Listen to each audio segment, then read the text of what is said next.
Throughout history, societies give their best when they are in the midst of challenges.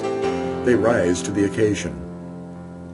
If you were to examine our founding fathers' lives, just a decade before the signing of the Declaration of Independence, they did not seem exceptional. I doubt you would have predicted that they were the ones that would change history and shape our great nation. Today, we tend to forget that the act of signing our Declaration of Independence was to commit an act of treason, an act punishable by means of torture and by death.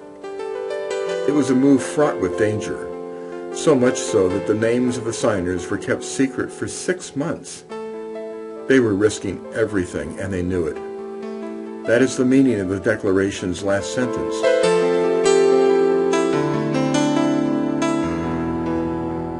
And for the support of this Declaration, with a firm reliance on the protection of divine providence, we mutually pledge to each other our lives, our fortunes, and our sacred honor.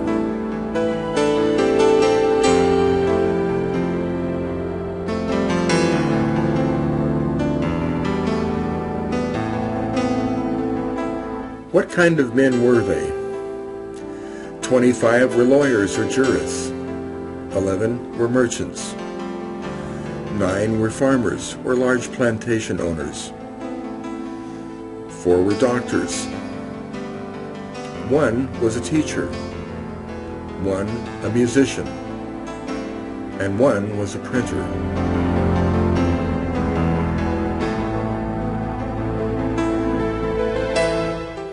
And what happened to these 56 men, the signers of the Declaration of Independence? Most of the signers survived the war, and several went on to illustrious careers. 2 became presidents of the United States. Others were future vice presidents, senators, governors, and justices.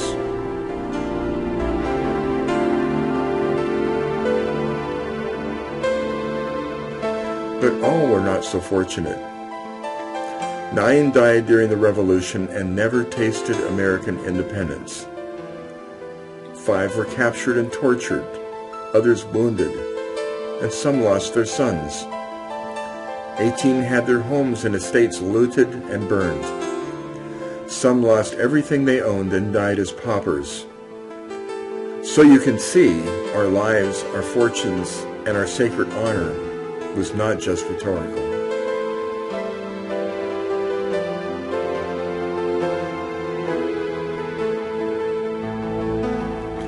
We all recognize John Hancock's signature, the first to sign the Declaration. But who notices the names beneath his? Tonight, let's add meaning to some of these names, representing real human beings who paid dearly for the support of this Declaration and American independence. William Ellery of Rhode Island attended Harvard University and graduated at the age of 15. He was sent to the Continental Congress to replace Samuel Ward, who had died. William Ellery's signing at the risk of his fortune proved only too realistic. In December of 1776, during 3 days of British occupation of Newport, his house was burned and all his property destroyed.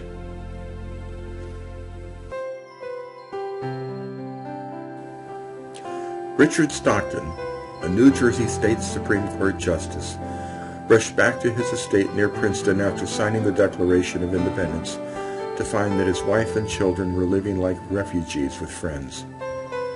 A Tory sympathizer revealed Stockton's whereabouts. British troops pulled him from his bed one night, beat him, and threw him in jail where he almost starved to death. When he was finally released, he found his estate had been looted, his possessions burned, and his horses stolen. Judge Stockton had been so badly treated in prison that his health was ruined, and he died before the war's end. His surviving family lived the remainder of their lives off charity.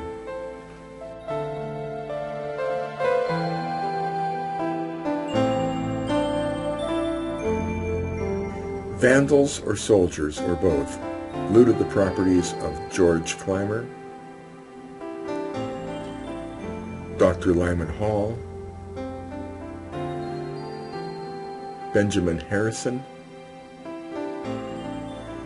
Francis Hopkinson, and Philip Livingston. 17 of the signers lost everything they owned. Carter Braxton was a wealthy planter and trader. One by one, his ships were captured by the British Navy. He loaned a large sum of money to the American cause. It was never paid back. He was forced to sell his plantations and mortgage his other properties to pay his debts.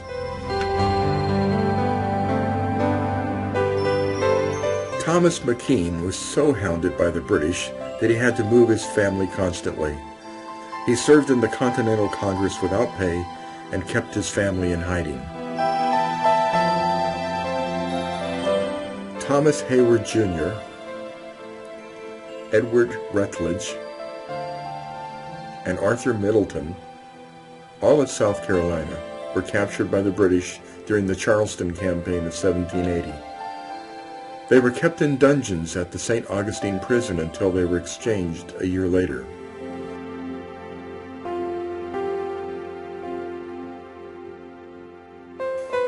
At the Battle of Yorktown, Thomas Nelson found that the British General Cornwallis had taken over his family's home and turned it into British headquarters. Nelson went to General George Washington and urged him to open fire on his own home. This was done, and the home was destroyed. Nelson later died, bankrupt. Francis Lewis also had his home and properties destroyed. The British jailed his wife for 2 months, and that, along with other hardships from the war, so affected her health that she died only 2 years later.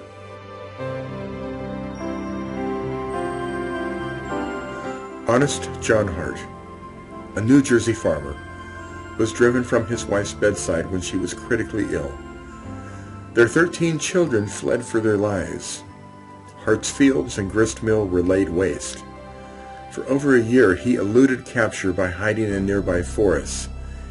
He never knew where his bed would be the next night and often slept in caves. When he finally returned home, he found that his wife had died. His children disappeared, and his farm and stock were completely destroyed. Hart himself died in 1779 without ever seeing any of his family again.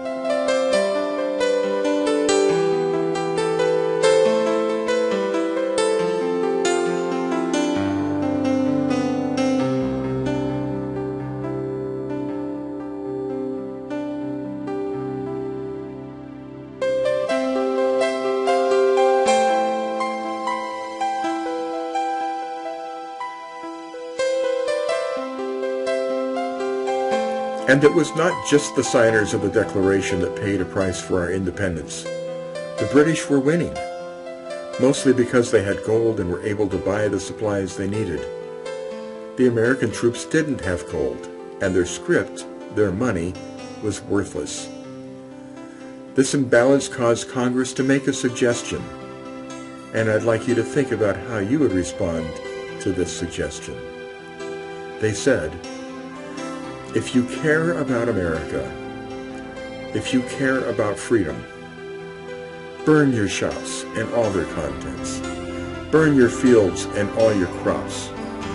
Otherwise, the British will just take what you have.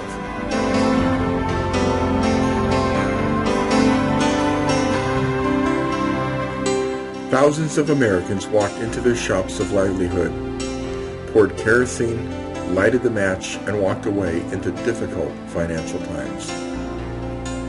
Imagine walking with your spouse and your children into your fields and pouring fuel on your crops, igniting the match and looking forward to the coming winter of famine. Can you imagine that? That is the price our forefathers paid. That is what freedom's worth.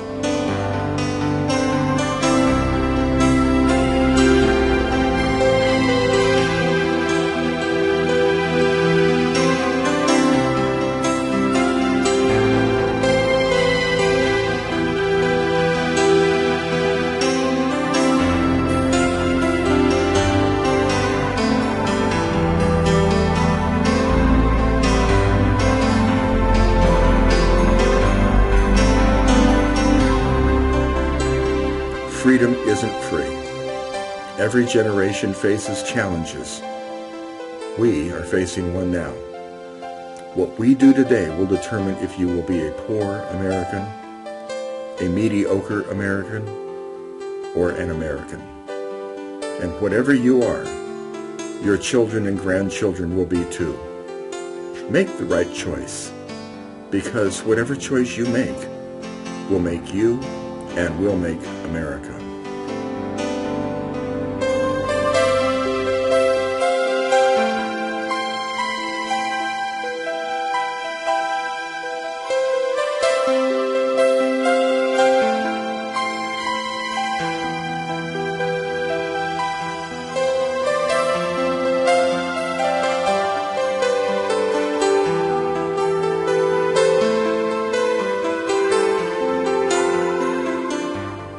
Posterity, you will never know how much it has cost my generation to preserve your freedom.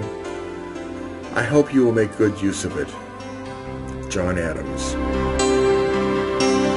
We are at a crossroads.